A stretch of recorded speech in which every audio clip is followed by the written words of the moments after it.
my fiancé said. "The wedding is off unless you put your house, your car, and even your savings in my name." I calmly said I'd think about it. That night, I changed the locks and donated his wedding suit. He learned everything the next day, when he showed up for his fitting and a stranger was posing in his jacket. "The wedding is off unless you put the condo, the car, and your savings in my name." Samuel said it casually, like he was discussing dinner plans, not demanding I hand over everything I'd spent 10 years building. We were 3 months away from our October wedding. I'd already paid $35,000 in deposits.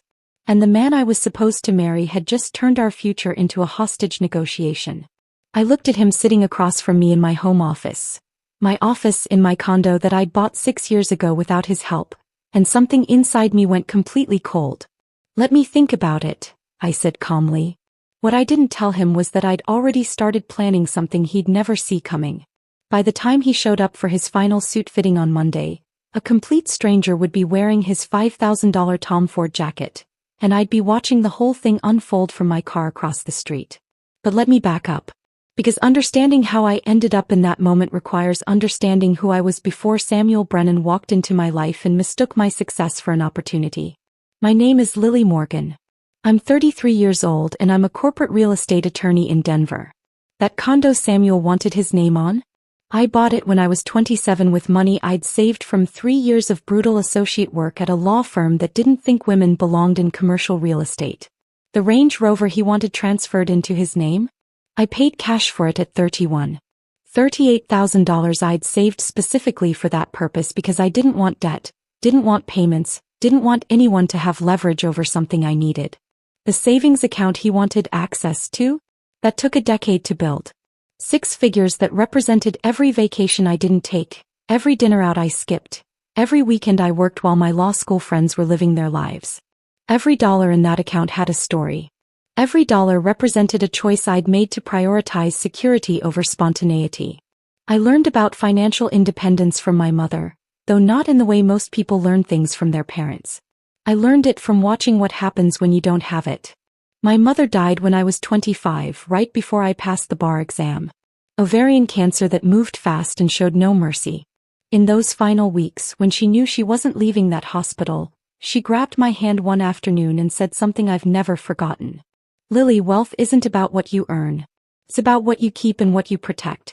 Don't ever let anyone make you feel guilty for building something solid. And don't ever give someone else control over what you've built." She was talking about my father, though she didn't say his name. He'd left when I was 12, and when he walked out, my mother discovered she had nothing in her own name. No credit cards. No savings account without his name on it. No property she owned independently. At 42 years old, she had to start completely from scratch.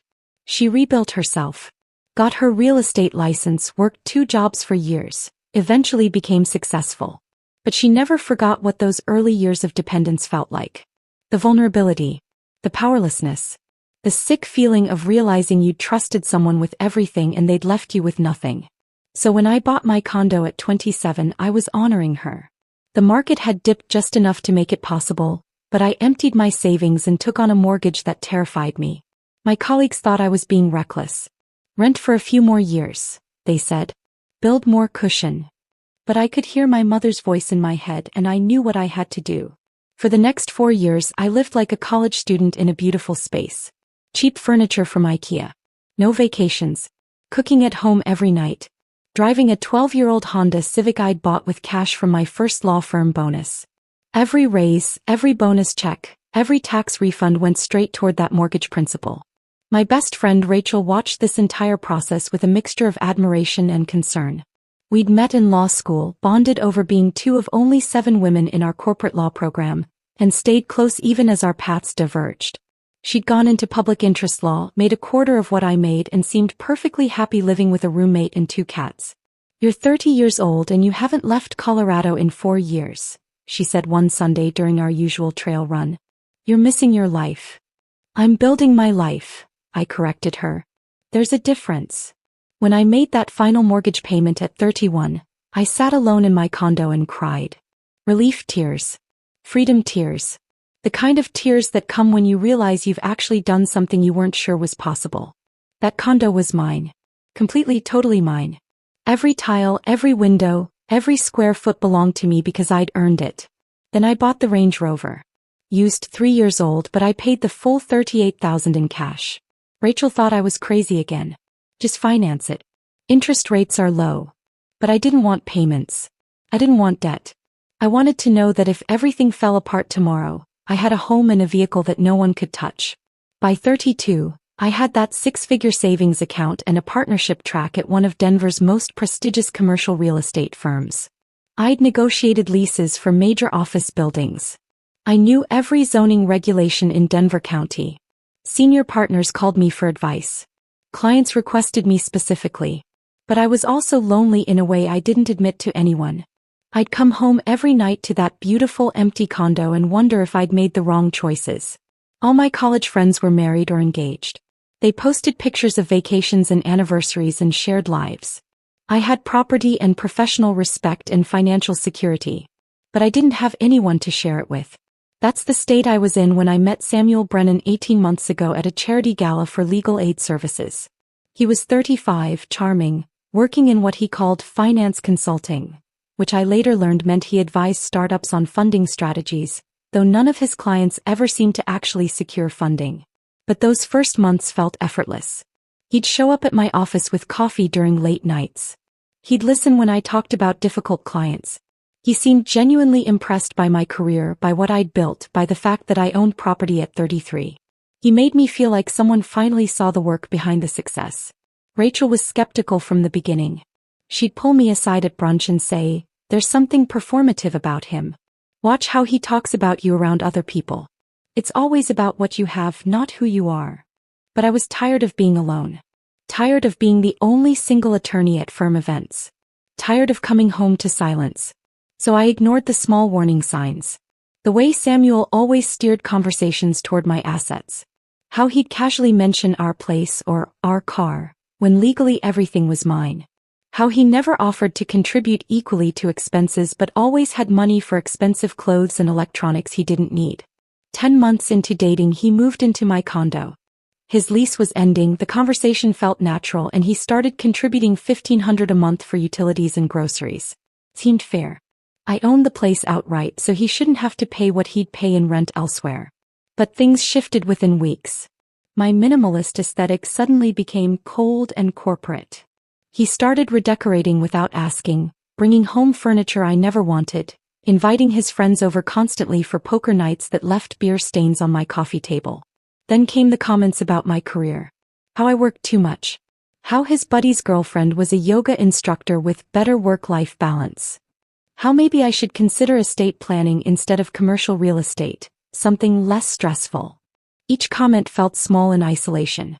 But together they formed a pattern I was too close to see. 8 months ago I proposed to him. Yes, I got down on one knee at our favorite restaurant and presented a ring that cost 2 months of my salary.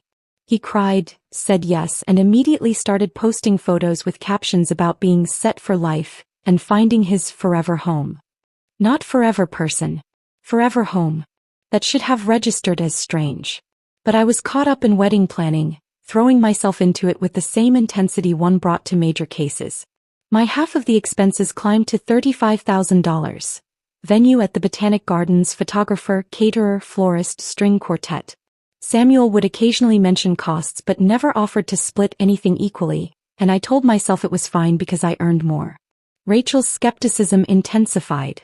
She'd watch him at dinner parties, notice how he talked about our assets, when everything was legally mine, how conversations always circled back to my condo value or my savings rather than my actual achievements. "He's not in love with you," she said one night after too much wine.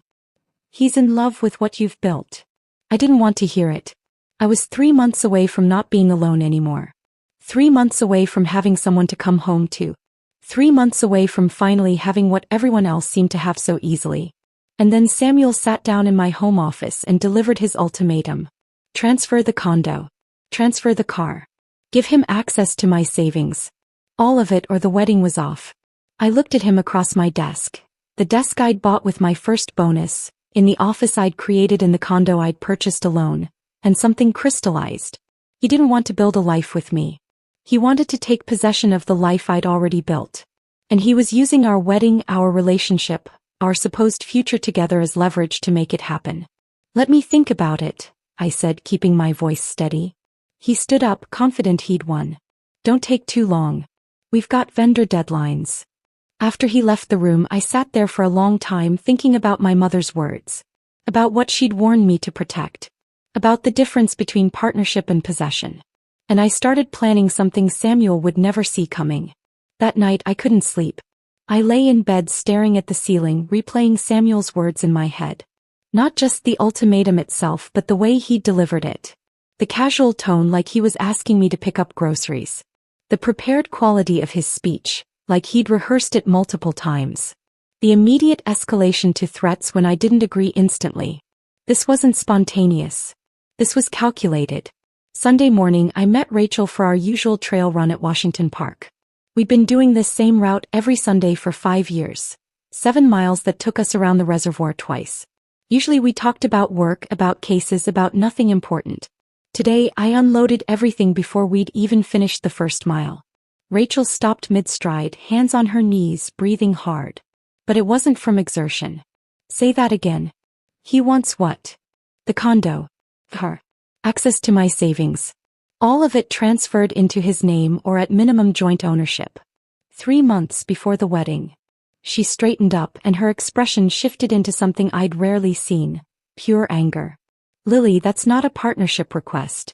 That's a heist with a ceremony attached.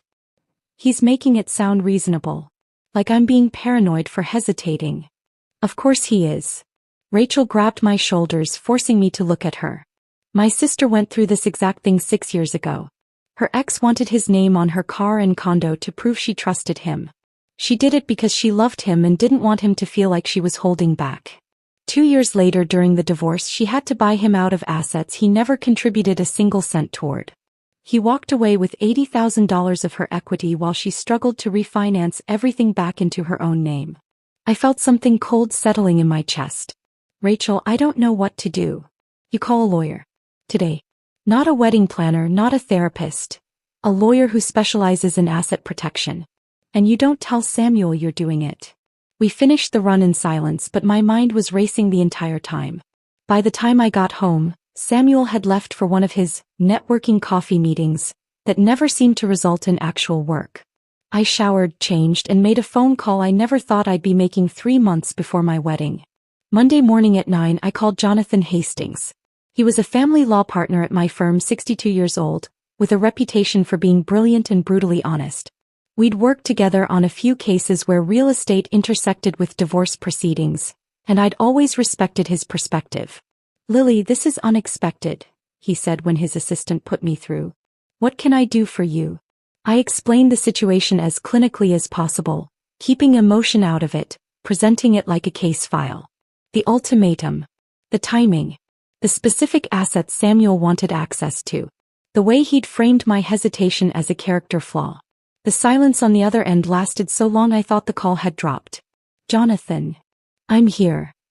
His voice had changed, taken on a weariness that made him sound every one of his 62 years. Lily, I've been practicing family law for 30 years. I've seen this scenario play out more times than I can count, and it never ends well for the person with assets. So what does that mean legally?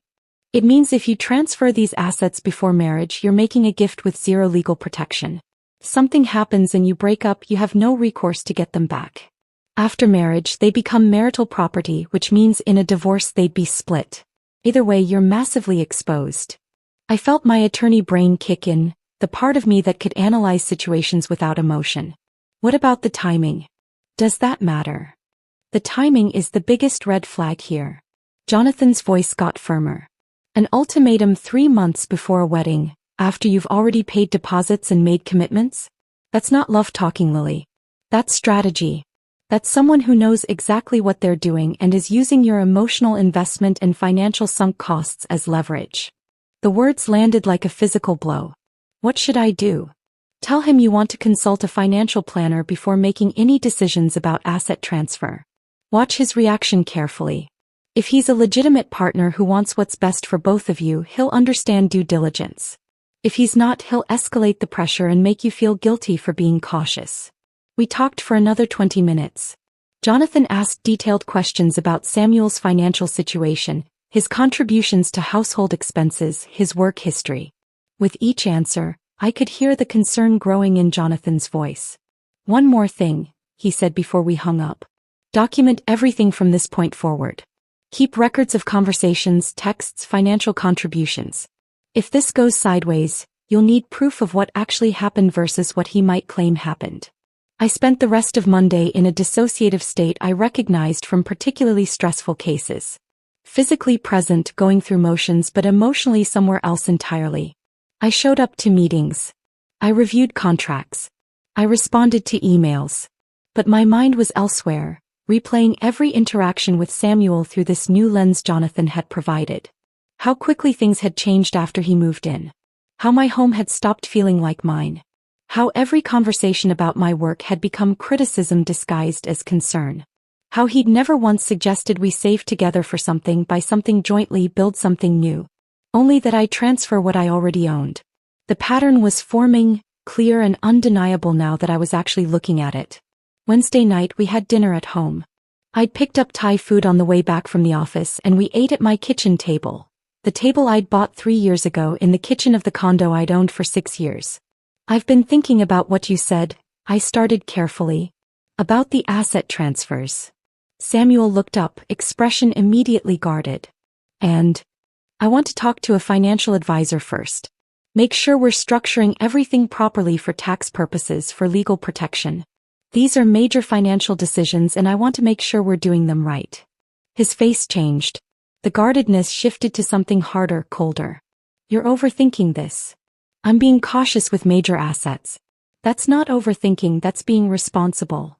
People who love each other don't need financial advisors to trust each other." He put down his fork with more force than necessary. "This is exactly what I was worried about. You're treating our marriage like a business transaction. I'm treating major financial decisions like major financial decisions." He stood up from the table abruptly. "You know what this tells me? That you don't actually want to marry me. You want a prenup, a financial advisor, probably separate bank accounts too. That's not a marriage, Lily. That's a business arrangement where you keep all the power and I'm just some accessory to your success." "Samuel, that's not what I'm saying. You're making this complicated because you can't handle the idea of actually sharing your life with someone. You built this fortress of assets and success and you don't actually want to let anyone in. You want a partner you can control, not an equal."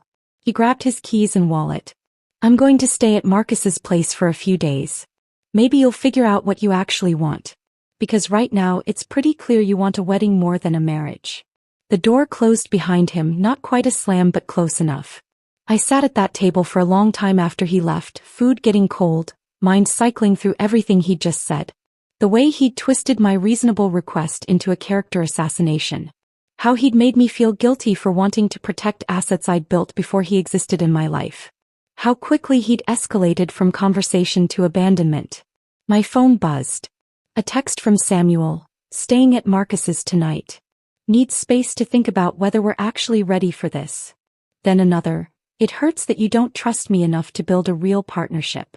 And another, "I thought you were different. Guess I was wrong." Each message was designed to make me feel guilty, to make me question my judgment, to make me reach out and apologize for having boundaries. I turned off my phone and poured myself a glass of wine. Then I sat in my living room with my furniture in my home, and let myself feel what I'd been avoiding for weeks. This wasn't right. None of this was right. And something was about to happen that would prove just how wrong I'd been about Samuel Brennan. Samuel stayed at Marcus's place for 2 nights. 2 nights of texts designed to make me feel guilty, to make me question my own judgment, to soften me up for when he came back. I didn't respond to any of them. Instead, I worked late at the office, took on extra research assignments, stayed busy enough that I didn't have time to second-guess myself. Wednesday evening, I came home exhausted from a brutal commercial lease negotiation. 12 straight hours fighting over liability clauses with a client who thought he could rewrite basic contract law through sheer stubbornness. My feet hurt from pacing conference rooms. My head throbbed from staring at contract language. All I wanted was a glass of wine, silence, and maybe a hot bath. Instead, I walked into my condo and found Samuel sprawled on my couch with his college roommate Marcus. Sports blaring on my TV at a volume that made my headache worse. Empty beer bottles accumulating on my coffee table, leaving rings on the wood I'd carefully maintained. Samuel didn't look up when I entered. Didn't acknowledge my presence. Just said, "We're planning bachelor party details. Marcus found a place in Vegas. It's going to be epic." I stood there for a moment, briefcase in hand, professional clothes wrinkled from a long day, waiting for something more. An apology for the fight. An explanation for why he'd let himself back in after storming out. Something. Nothing came. "I'm going to get some wine," I said to no one in particular. I headed toward the kitchen, too tired for confrontation, every muscle aching. The open floor plan I'd loved when I bought this place. The seamless flow between living room and kitchen, the natural light, the way it made the space feel larger, was about to become the design choice that changed everything. Because that's when I heard Marcus's voice, carrying clearly from the living room. "Have you told her about the Vegas budget yet? That's going to be expensive as hell." I froze just inside the kitchen, hidden from view by the angle of the wall. Wine glass in hand, completely still. Samuel's laugh came next. Not the laugh he used with me, soft, almost self-deprecating. This was different. Darker. More calculating. "Not yet. She'll cover it. She always does." My hand tightened on the wine glass. "Marcus, dude, you've got her trained. My girlfriend would absolutely murder me if I pulled that." "That's because your girlfriend doesn't have a paid-off condo in Cherry Creek and $100,000 in liquid savings." Samuel's voice was casual, like he was discussing sports scores. "Lily's good for it. He works constantly anyway. Might as well benefit from it." The wine glass felt impossibly heavy in my hand. I set it down on the counter silently, carefully, every movement deliberate. My attorney brain kicked in. The part of me that knew evidence when I heard it, that understood the value of listening before reacting. Marcus's voice dropped lower, conspiratorial. "And the asset transfer thing? Bro, that's brilliant. Once your name's on that condo and the car, you've got real security. Even if things go sideways down the line, you walk away with something substantial. That's thinking ahead." "I know." Samuel sounded pleased with himself. "My dad suggested it, actually." Everything inside me went cold. "Your dad told you to do this?" "Yeah. He went through a messy divorce in his 30s and his ex-wife's name wasn't on anything. He got some alimony, but that was it. He walked away broke, starting from scratch at 40. He told me, never marry someone with assets without protecting yourself first. If she turns out to be difficult or controlling, you're not starting from zero. It's just smart planning." I heard the clink of beer bottles, the sound of them toasting to something. Then Samuel added the part that made my blood turn to ice. "Plus, once I have access to her savings account, I can finally launch that cryptocurrency fund I've been planning. She won't even notice if I move 50 grand into the initial investment. By the time we're married and she figures it out, it'll have doubled, hopefully tripled, and I'll be the one with the empire. She'll probably be proud of me for taking initiative." Marcus laughed, loud and genuine. "That's cold, man. But I respect the hustle. And you're right, she works like 80 hours a week. Probably won't even notice the money's gone until you've already made it back. Maybe you'll make enough to pay her back and keep the profits. That's the plan. She's so busy with her commercial real estate cases, she barely looks at her personal accounts. I've watched her. She checks her balance maybe once a month. By the time she realizes 50,000 is missing, I'll be able to explain it as an investment in our future." I stood in my kitchen in my condo that I'd bought with my money, listening to my fiancé and his friend plot my financial destruction with the casual ease of people planning a vacation. They kept talking. About the Vegas trip. About how expensive bottle service was going to be. About whether they should get a suite or just regular rooms. But I'd stopped listening to the words. I was processing what I'd just heard. Samuel hadn't just asked for asset transfers on a whim. His father had coached him. Had given him a strategy based on his own divorce experience. This was premeditated. Calculated. A plan that had been forming since before Samuel even moved into my condo. And the cryptocurrency scheme, he'd already decided to steal $50,000 from my savings. Not borrow. Not ask permission for. Phil. He'd been watching my banking habits, timing his access request for when he could drain my account without immediate detection. The word difficult kept echoing in my head. His father had warned him I might turn out to be difficult, or controlling. Which apparently meant objecting to financial exploitation. Standing up for myself.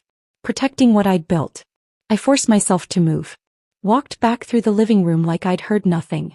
Both of them looked up briefly, then went back to their conversation about Vegas hotels. Samuel gave me a smile that would have seemed warm if I hadn't just heard what I'd heard. Long day? He asked, almost concerned. Brutal, I managed. I'm going to take a shower. I went to my bedroom in my condo, and closed the door. Sat on the edge of my bed feeling like someone had just handed me architectural plans for my own destruction. He'd drawn it all out. The asset transfer to secure his position. The savings drain for his cryptocurrency dreams. The entire blueprint of how Samuel Brennan planned to dismantle everything Lily Morgan had built. But he'd made one critical mistake. He'd planned this entire scheme while living in the home of a corporate attorney who'd spent 10 years learning how to protect assets, identify fraud, and document evidence. I walked into my bathroom, turned the shower as hot as it would go, and let the scalding water run over me until my skin turned red. Let it burn away the last remnants of doubt, the final threads of hope that maybe I'd misunderstood, maybe there was another explanation. There wasn't another explanation. There was only the truth I'd overheard in my own living room. Samuel wasn't building a life with me. He was systematically planning to strip everything I'd worked for, piece by piece. First the asset transfer, getting his name on property he'd never contributed to. Then the savings drain, $50,000 stolen for gambling on cryptocurrency, something I'd never agree to if asked. His father had literally coached him on how to protect himself from me being difficult. Which meant his father had taught him how to exploit someone who'd worked hard and built something real. Had given him the playbook for financial abuse disguised as partnership. And Samuel had already decided I was too busy, too distracted, too focused on work to notice money disappearing from my own accounts. That I was an easy mark because I'd chosen career over constant vigilance. I turned off the shower and wrapped myself in a towel I'd bought with my own money in the bathroom of the condo I'd purchased alone, before Samuel Brennan ever existed in my life. The woman looking back at me in the mirror was someone I recognized. Not the version who'd been doubting herself for the past week. Not the version who'd felt guilty for wanting to protect her assets. But the version who'd worked 80-hour weeks and sacrificed everything to build something that mattered. That woman knew exactly what to do. If Samuel wanted to play strategic games with my life's work, I'd play too. But this game would have rules he didn't know existed. This game would have only one winner. And it sure as hell wasn't going to be him. I got dressed, dried my hair, and started making phone calls. First to Jonathan Hastings, leaving a voicemail about needing to discuss something urgent. Then to my building manager about lock changes. Then to Rachel, just 3 words, "You were right." By the time I walked back out of my bedroom composed and calm, I'd already started building my counterattack. Samuel looked up from the couch, beer in hand. "Feeling better?" "Much better," I said. And I meant it. Samuel and Marcus left around midnight, both of them loud and drunk and completely oblivious to the fact that I'd heard every word of their conversation. After they stumbled out, I stood in my living room looking at the beer bottles they'd left behind, the rings on my coffee table, the mess they'd made of my space. Then I cleaned it all up. Methodically. Completely. Wiped down every surface, threw away every bottle, restored my home to exactly how it had been before they'd invaded it. It felt symbolic somehow. Taking back my space. Erasing evidence of their presence. Thursday morning I was at my desk by 7. I had Jonathan Hastings on the phone by 8. "I overheard something last night," I said without preamble. "Samuel and his friend Marcus. They were in my living room planning his bachelor party, and I heard the entire conversation from the kitchen." I told him everything. Word for word, as close as I could remember. The Vegas expenses Samuel expected me to cover. The asset transfer being his father's idea, a strategy developed from his dad's divorce experience. The cryptocurrency scheme, $50,000 Samuel planned to steal from my savings the moment he had access. The silence on Jonathan's end lasted so long I checked my phone to make sure the call hadn't dropped. "Jonathan. I'm here." His voice had changed completely. "Lily, you need to protect everything. Today. Not tomorrow, not next week. Today." "What do I need to do?" "Change every password on every account. Bank accounts, investment accounts, credit cards, everything. Change every security question. If he has visibility into any accounts, even just knowing the login information, remove his access immediately. Then change your locks. All of them. Entrance, deadbolts, garage access, every single lock in that condo. My pen was moving across paper, taking notes the way I'd been trained in law school.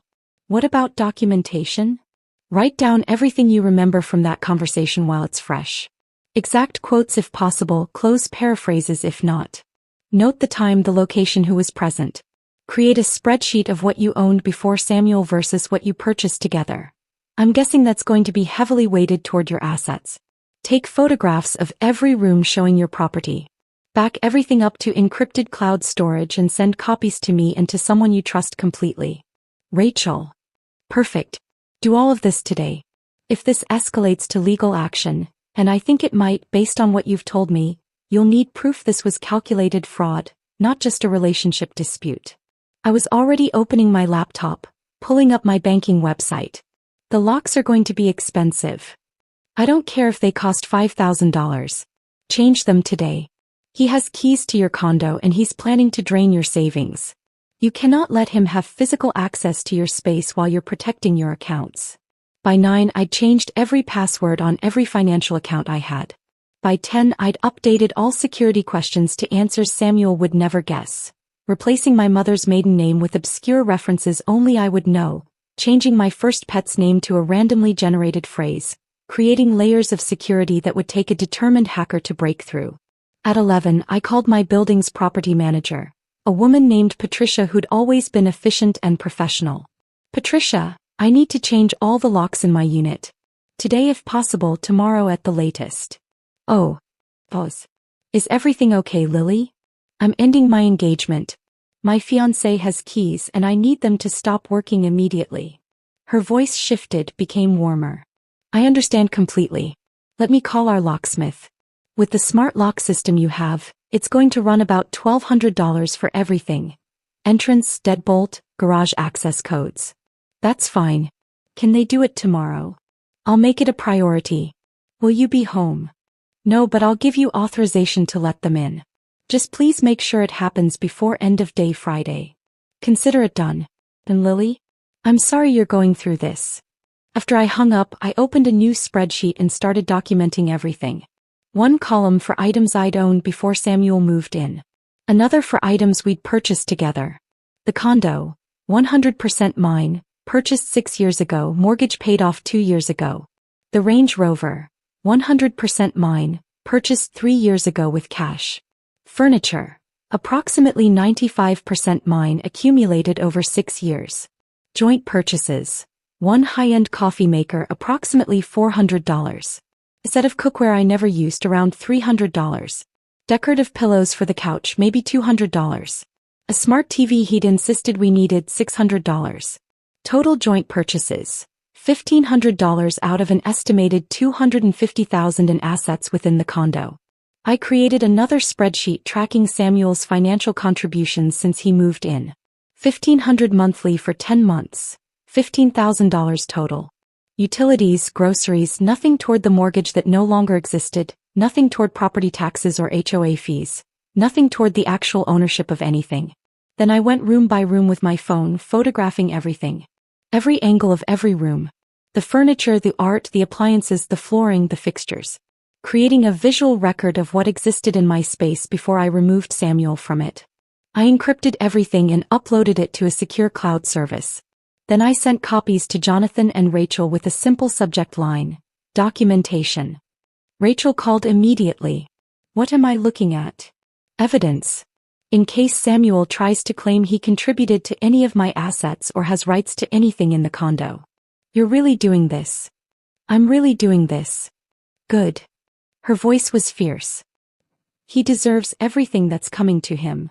Friday afternoon, while Samuel was supposedly at work, coffee meetings that never resulted in actual employment, I made a call that felt both petty and absolutely justified. I called Douglas, the owner of the men's boutique in Larimer Square where Samuel's custom wedding suit was being held. We'd had several conversations over the past few months as Samuel went through multiple fittings, changing details, obsessing over the burgundy lining, the monogrammed cufflinks, the way the charcoal fabric draped. I'd paid for all of it. $5,000 for a suit he'd wear once. Douglas, this is Lily Morgan. We need to talk about Samuel Brennan's wedding suit. Of course. His final fitting is scheduled for Monday afternoon. Is there a problem? The wedding's off. We broke up. I'd like to donate the suit. Silence. Then, I'm sorry, donate it? You partner with a veterans charity, correct? Veterans Career Closet. Yes, we do, but this is a $5,000 custom Tom Ford suit that I paid for. Every cent. Samuel's been living rent-free in my condo for 10 months while I've covered all wedding expenses. I want that suit donated to a veteran who actually needs it. Someone who will wear it with honor to job interviews instead of using it as a costume for a fraudulent wedding. Douglas was quiet for a long moment. If you paid for it, then legally it's yours to donate. But are you certain? This is quite an expensive gesture. I'm completely certain. He has a final fitting scheduled for Monday afternoon. I want the suit gone before he arrives. Can someone from the charity pick it up tomorrow? I can arrange that. But Lily, he's going to be very upset when he shows up and discovers the suit is gone. That's the point.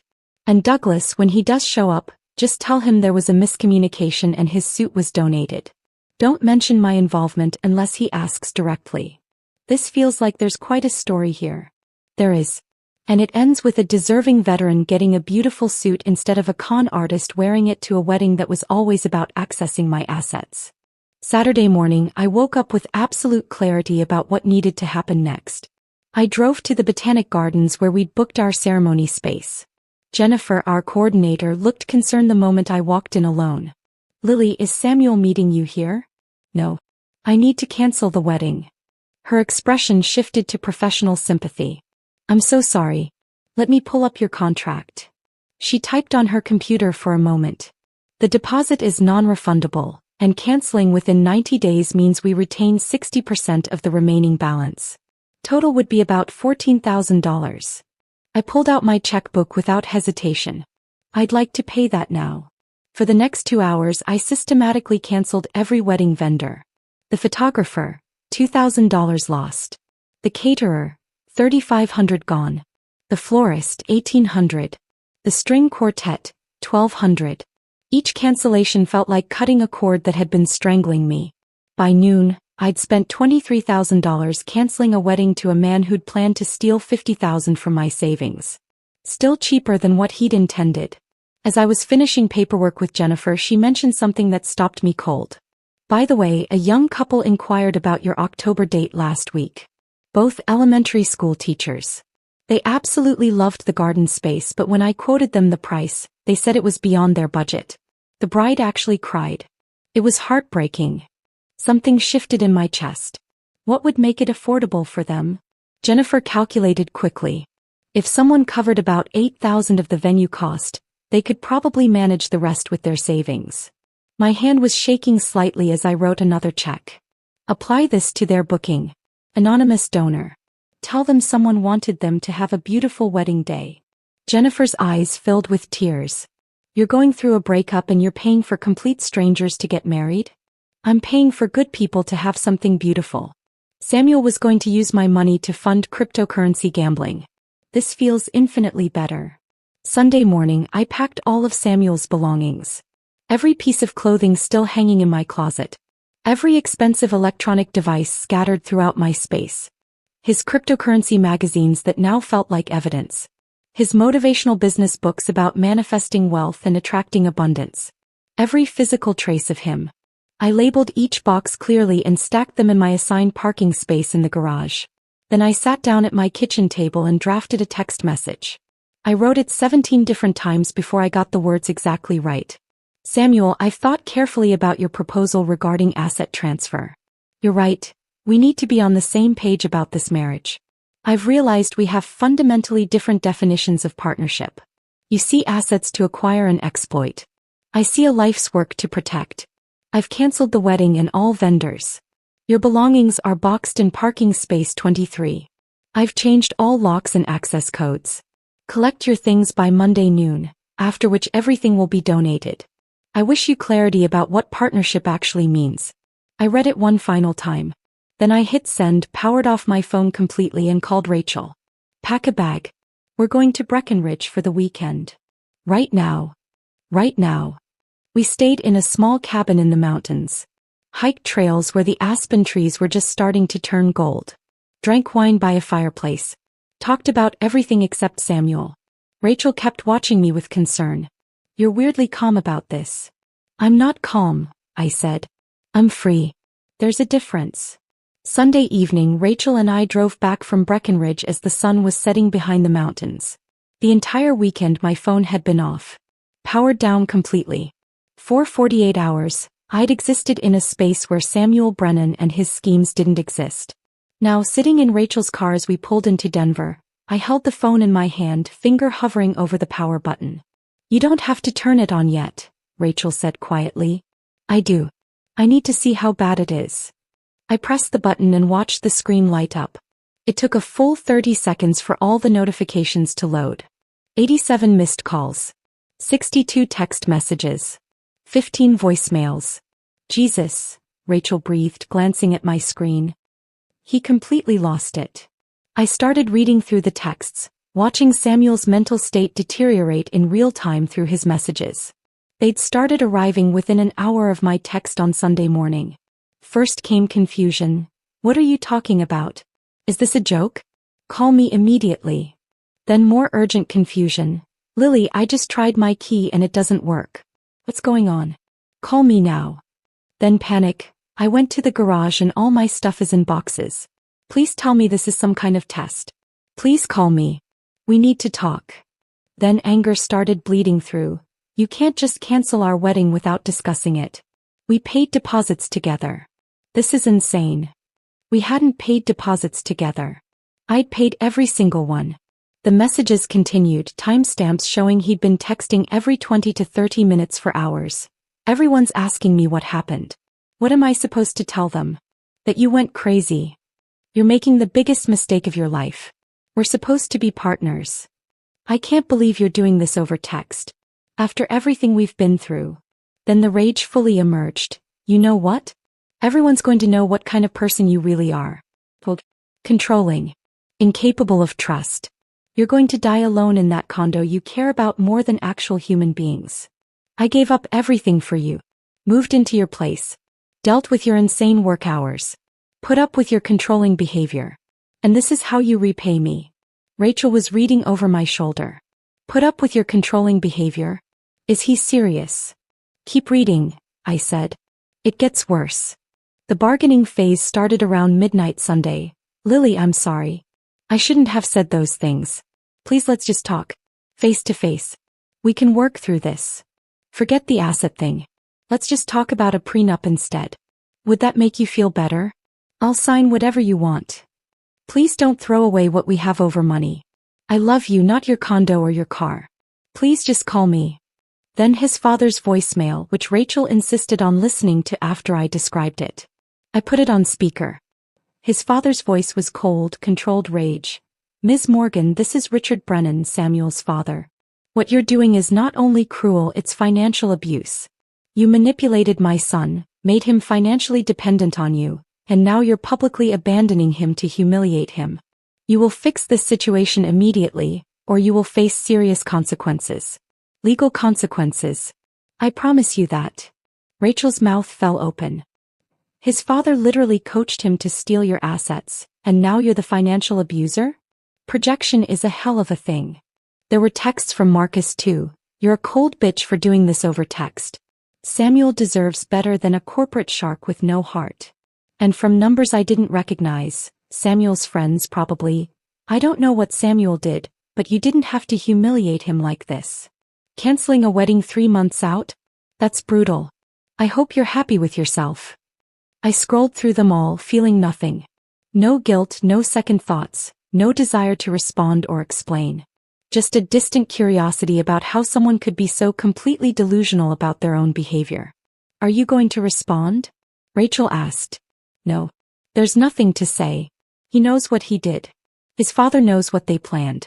Responding would just give him an opening to manipulate me again. Monday morning I did something I'd been planning since Friday. Something that felt petty and perfect and absolutely necessary for my own sense of closure. I called in sick to work. The first sick day I'd taken in over a year. Then I drove to Larimer Square, parked across the street from Douglas's boutique and waited. Large coffee in hand. Sunglasses on despite the overcast Denver weather. Car positioned with a perfect view of the entrance. Samuel's final fitting was scheduled for 2 o'clock. I watched people walk past the boutique. Watched Douglas help other customers. Watched the normal rhythm of a Monday afternoon in downtown Denver. At exactly 2 o'clock, Samuel's Honda Civic pulled up to a parking meter in front of the shop. I sat up straighter, coffee halfway to my lips. He got out of the car with that confident stride I used to find attractive. Shoulders back, chin up like he was about to do something important. He was probably planning to use this fitting as a sympathy story later. My crazy ex canceled our wedding, but at least I'll look good in this suit eventually when I find someone better. He walked into the boutique. I checked my watch. 2:03. At 2:06, the door burst open and Samuel came storming out, phone already at his ear, face dark red with rage. Even from across the street with my windows up, I could hear him screaming, "What do you mean donated?" He was pacing the sidewalk, gestures wild, completely unraveling in public. People walking past were staring. I don't care who technically paid for it. That's my suit. My wedding suit. More pacing, more screaming into his phone. Get it back right now or I'm calling the police. This is theft. I took a sip of my coffee watching the show. Then something happened I hadn't anticipated, something that made the entire situation absolutely perfect. A man walked out of the boutique behind Samuel. Late 40s, military posture, close-cropped hair going gray at the temples. And he was wearing the suit. Samuel's suit. The charcoal Tom Ford with the burgundy lining. The man stopped in front of Douglas's shop window, looking at his reflection with an expression I recognized. The kind of wonder that comes from seeing yourself as someone you'd forgotten you could be. He touched the lapels of the jacket gently, like he was afraid it might disappear. Turned slightly to see the fit from different angles. Stood taller, shoulders back, chin up. The suit transformed him. Douglas came out of the shop, walked over to the man, shook his hand warmly. Said something I couldn't hear that made the man smile. A real smile, genuine and grateful. That's when Samuel turned around and saw him. I watched his face go through the most remarkable transformation. Confusion first. Why is someone wearing a suit that looks exactly like mine? Then recognition. That is my suit. Then pure, incandescent rage. That's my suit, he screamed across the sidewalk. Several people stopped walking. A couple pulled out their phones, probably thinking they were about to witness a fight. Douglas stepped between Samuel and the veteran immediately, one hand up in a calming gesture. I couldn't hear everything but I caught fragments. Douglas's voice was calm, professional, completely in control. This suit was donated by the person who purchased it. Samuel's voice getting louder. I don't care about his interview. That's my wedding suit. Mine. The veteran, I caught Douglas saying Mr. Patterson, looked uncomfortable, started to say something. Douglas cut him off firmly. You absolutely will not give it back. The suit is yours. Earned and deserved. My phone started ringing. I looked down and saw Samuel's name on the screen. Looked back up and watched him across the street, phone pressed to his ear, staring at the boutique entrance like I might materialize if he willed it hard enough. I declined the call. Watched him look at his phone in disbelief, then dial again. Declined it again. He tried a third time. Then a fourth. Each time I watched his movements become more agitated, more frantic. Finally, he screamed at no one in particular. You can't do this. Ozzy. That suit cost $5,000. Douglas raised one eyebrow. I could see it clearly from across the street. That perfect expression of devastating calm. You're welcome to pursue legal action. However, Ms. Morgan provided extensive documentation proving she paid for the entire ensemble. You'll be suing the person who purchased it for donating their own property. I encourage you to consult an attorney about the likely outcome. The small crowd that had gathered was watching with open interest now. Someone was definitely filming. Samuel stood there, face red, fists clenched at his sides, looking between Douglas, Mr. Patterson in his suit and the people staring at him. Then he turned and stormed back to his Honda Civic. The 15-year-old car he'd been driving when we met, that had sat mostly unused in my garage for 10 months while he drove my Range Rover everywhere.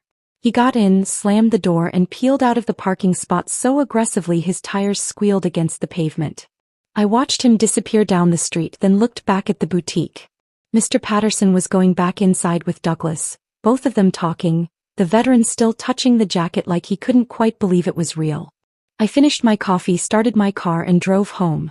The best part wasn't Samuel's public humiliation, though I'd be lying if I said that didn't feel satisfying.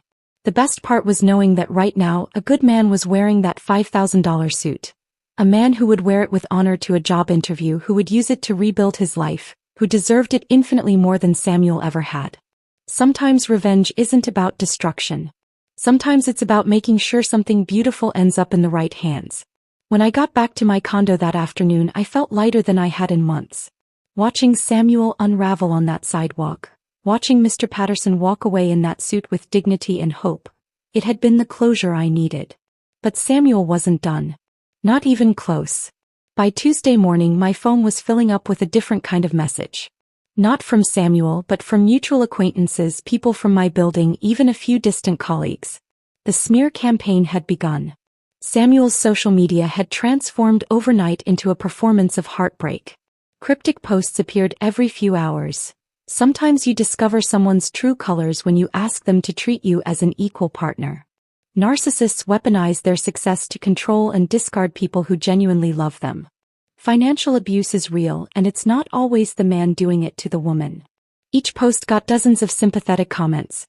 His friends piled on, adding their own observations about how I'd always seemed cold and never really fit with Samuel's warm energy. One of his college friends posted, "I always thought there was something off about her. Too focused on money, not enough on the relationship." Another, "Samuel dodged a bullet. Anyone who cancels a wedding over asset protection doesn't understand what marriage means." The narrative was carefully constructed and it was spreading. I was the controlling corporate shark who'd manipulated Samuel emotionally, made him financially dependent, then cruelly discarded him when he'd asked for basic respect and partnership. I'd stolen his wedding suit out of spite. I'd canceled everything without discussion, proving my domineering nature. People I barely knew started calling. "Mrs. Chin from my building's social committee. Lily, I heard what happened with your engagement. I'm disappointed in how you handled it. That poor man seemed so devoted to you." A paralegal from another firm. "Is it true you kicked Samuel out and donated his belongings without even talking to him?" Even my dry cleaner making awkward small talk. "I heard about your breakup. Seems like it got messy." I didn't defend myself to any of them. What was I supposed to say? Actually, he was planning to steal $50,000 from my savings? They wouldn't believe me. Samuel's version was already set in their minds. Rachel was furious. "You need to tell people what actually happened. He's destroying your reputation." "Let him," I said. "The people who matter will figure it out. And the people who don't matter? Don't matter." But Rachel was right about one thing. The story was spreading through Denver's professional community faster than I'd anticipated.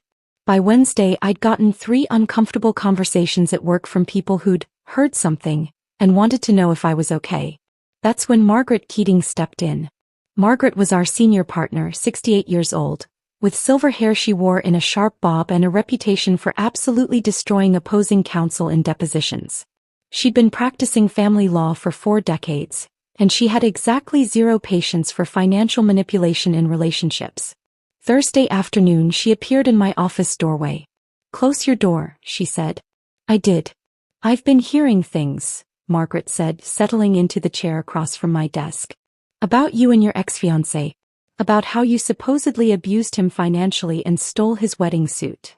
My stomach dropped. "Margaret, She held up one hand. "I'm not asking you to defend yourself. I'm telling you that I've already started correcting the record." "What?" "Last night at a bar association mixer, someone brought up your situation. Tried to paint you as some kind of monster. So I told them the truth." Margaret's expression was steel. "That Samuel Brennan tried to manipulate you into transferring your condo, car and 6-figure savings before marriage. That you overheard him planning to steal $50,000 for a cryptocurrency scheme. That you protected your assets and ended the engagement. That the suit donation was because you paid for it entirely while he lived rent-free for 10 months. I stared at her. You didn't have to do that. Yes, I did. I've spent 40 years watching women get financially exploited in marriages and divorces. I've seen it play out 100 different ways, and it always starts like this, with a man who sees a successful woman as an opportunity rather than a partner. She leaned forward. You did exactly the right thing, Lily. And I'm not going to sit quietly while some con artist and his enabling father try to destroy your reputation for protecting what you built. My throat felt tight. Thank you. Don't thank me. Just know that the story is shifting. People are starting to ask questions. And Samuel's version is falling apart under basic scrutiny. He was right. By the end of the week, people who'd initially been sympathetic to Samuel were calling to apologize. I'm so sorry, Lily. I didn't have the full story. I should have asked you directly instead of believing gossip. What he tried to do, that's horrible. I'm glad you got out. But the most unexpected call came 2 weeks after the boutique incident. My phone rang with a number I recognized. Marcus, Samuel's college roommate. The one who'd been in my living room discussing the asset transfer scheme. I almost didn't answer. But curiosity won. Lily, this is Marcus. Samuel's friend. Can we talk? Can I buy you coffee? Every instinct told me to decline. But something in his voice made me pause. Why? Because I need to apologize. And I need to tell you something about what's happening. We met at a coffee shop in Capitol Hill, neutral territory. Marcus looked uncomfortable the moment he sat down, like he was about to confess something he'd been carrying for too long. I need to apologize, he started. For my part in encouraging Samuel. For being in your living room that night talking about his plans like it was all some game. I stayed quiet, letting him continue. Samuel's telling everyone you're a monster. That you financially abused him, controlled him, humiliated him. But I was there. I heard him talking about the asset transfer plan, the cryptocurrency fund his dad's coaching. I know what he was actually planning to do. So why are you here? Marcus ran his hand through his hair, looking genuinely distressed. Because I've seen him do this before. In college he had a girlfriend named Ashley. Convinced her to co-sign a business loan for some startup he wanted to launch. He trusted him completely. He defaulted on the loan within 6 months and destroyed her credit score. She spent years rebuilding financially, couldn't get approved for an apartment lease, had to move back in with her parents. My chest tightened. And you knew about this? I knew. I thought it was just a stupid mistake he made when he was young. But then watching what he tried to do to you, how he's lying about everything now, painting himself as the victim, I realized he was just running a more sophisticated version of the same scheme. He didn't change. He just got better at it. Why tell me this now? Because his dad found a lawyer. They're planning to sue you for the wedding suit and emotional distress. They're going to claim you stole his property and publicly humiliated him. And I can't stay silent about that.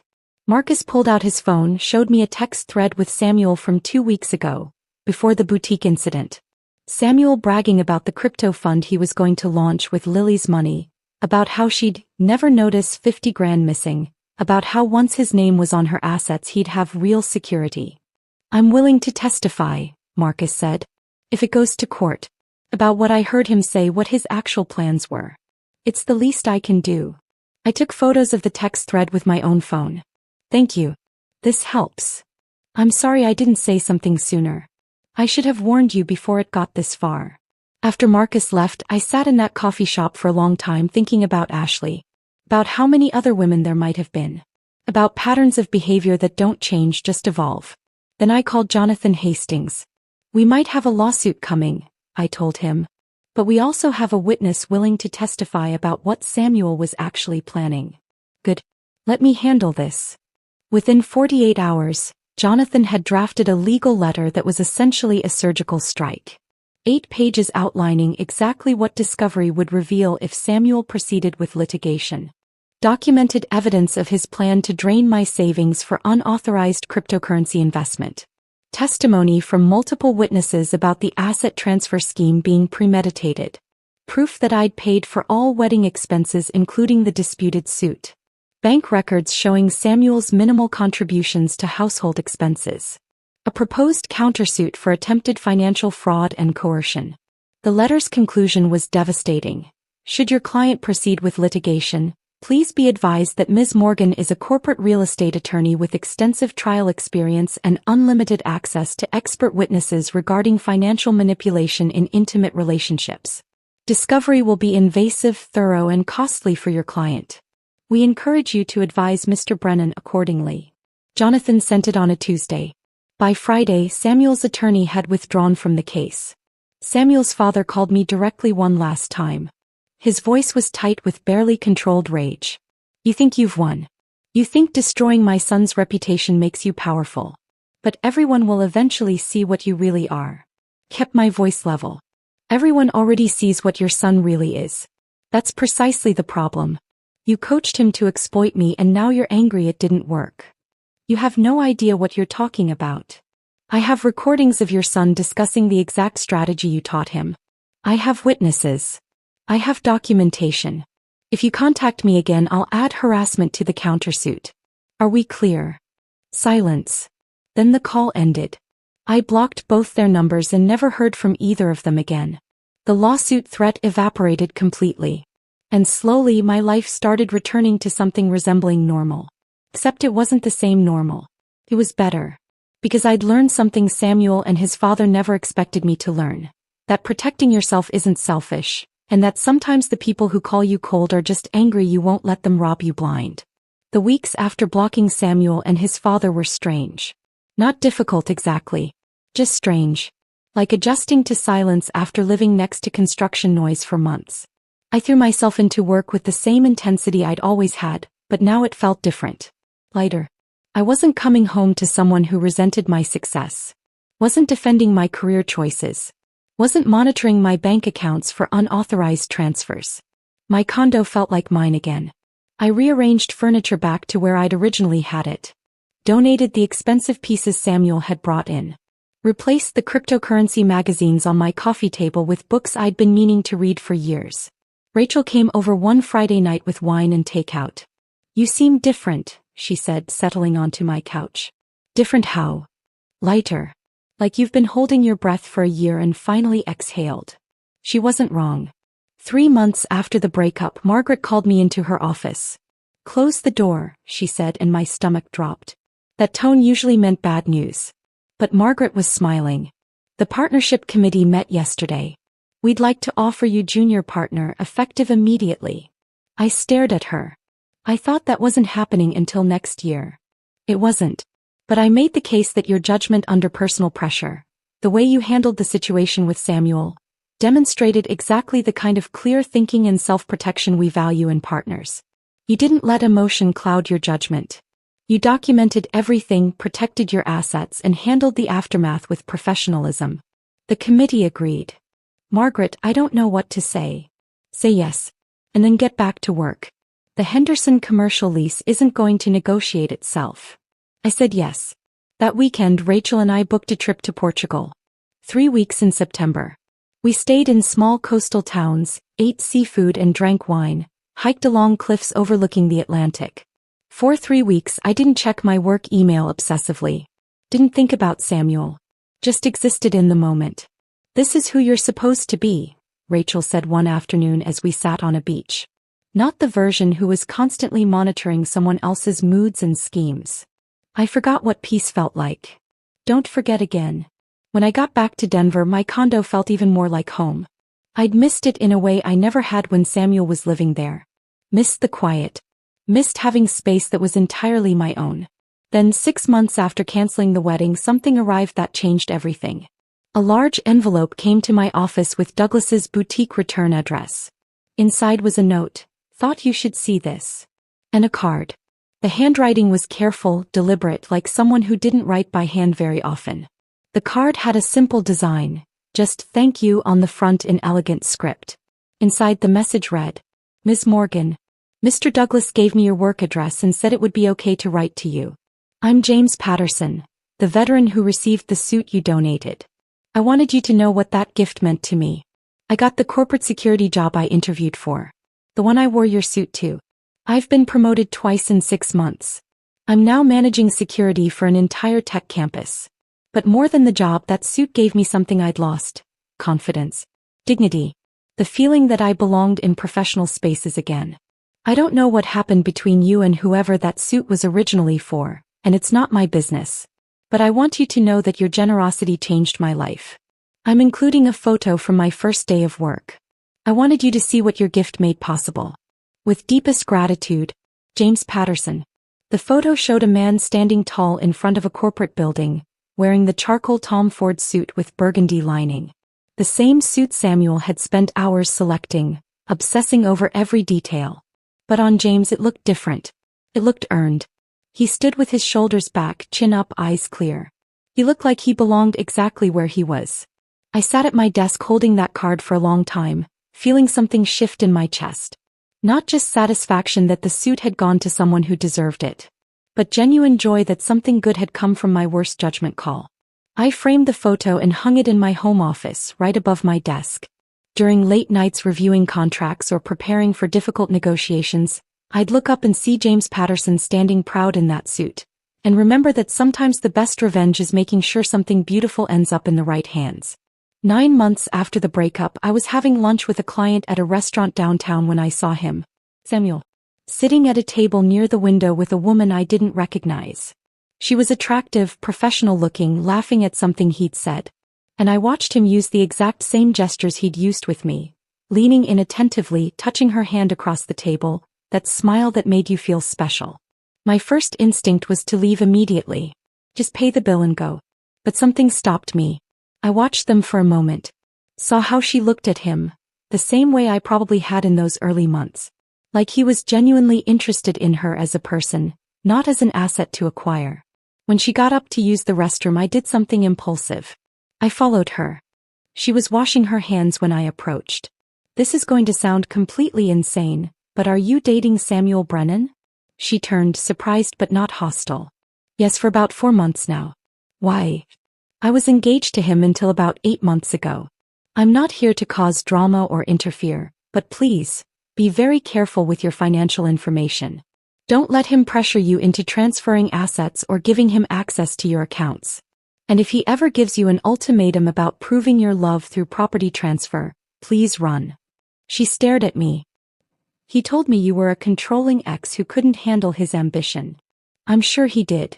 I pulled out one of my business cards, wrote my cell number on the back. I'm just asking you to protect yourself. Trust your instincts if anything feels off. If you ever need to talk to someone who's been through it, call me. She took the card slowly, something shifting in her expression. Thank you for this. I left the restaurant with my heart pounding, unsure if I'd done the right thing but knowing I'd done something. 2 weeks later, my office phone rang. This is Victoria Chin. We met briefly at a restaurant. I need to talk to you. We met for coffee and Victoria came prepared. She'd done research after our encounter, found Samuel's college girlfriend Ashley on social media, reached out, learned about the business loan that destroyed her credit. Found the woman before me he'd tried to get on his apartment lease. Found another woman from his hometown who'd let him add his name to her car insurance temporarily, then spent months trying to remove him. There's a pattern, Victoria said, spreading papers across the coffee shop table like evidence. He targets financially independent women, moves in quickly, then systematically tries to get his name on their assets. With you he got sophisticated, the wedding ultimatum was leverage. But it's always the same goal. You broke up with him? Yesterday. He screamed at me for over an hour. Said I was paranoid that you'd poisoned me against him. Then he said something revealing, I would have made you wealthy anyway.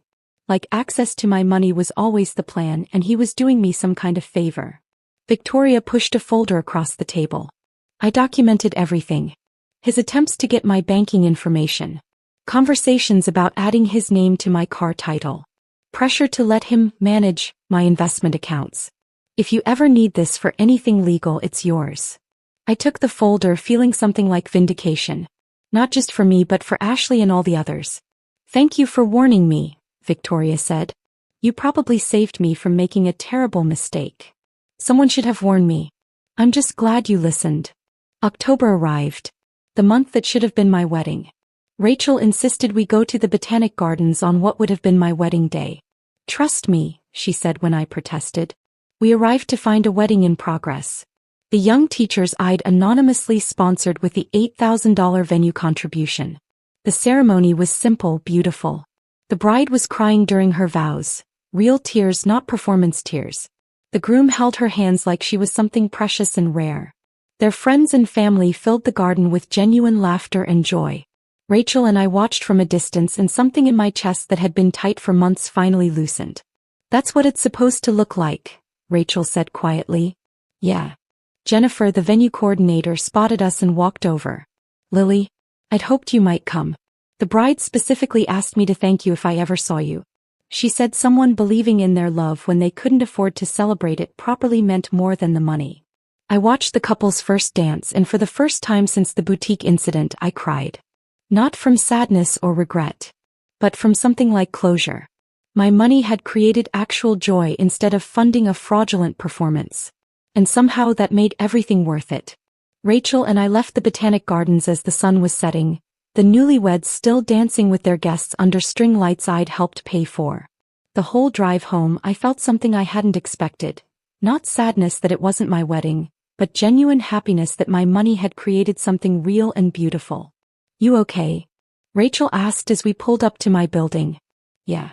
I really am." And I was. The weeks and months that followed blurred together in the best possible way. Not the exciting blur of crisis and drama, but the peaceful blur of a life finally running smoothly. Work consumed me, but in a healthy way this time. The junior partnership came with major clients. A tech company relocating their headquarters to Denver. A national retail chain renegotiating mall leases across the state. Complex cases that required my full attention and expertise. Margaret pulled me aside one afternoon. "You're different lately." "Different how?" "Sharper. More confident. Like you're not carrying extra weight anymore." He was right. Without Samuel's constant criticism, without monitoring my accounts for unauthorized transfers, without defending my career choices every evening, I had energy I'd forgotten existed. I mentored younger associates the way Margaret had mentored me.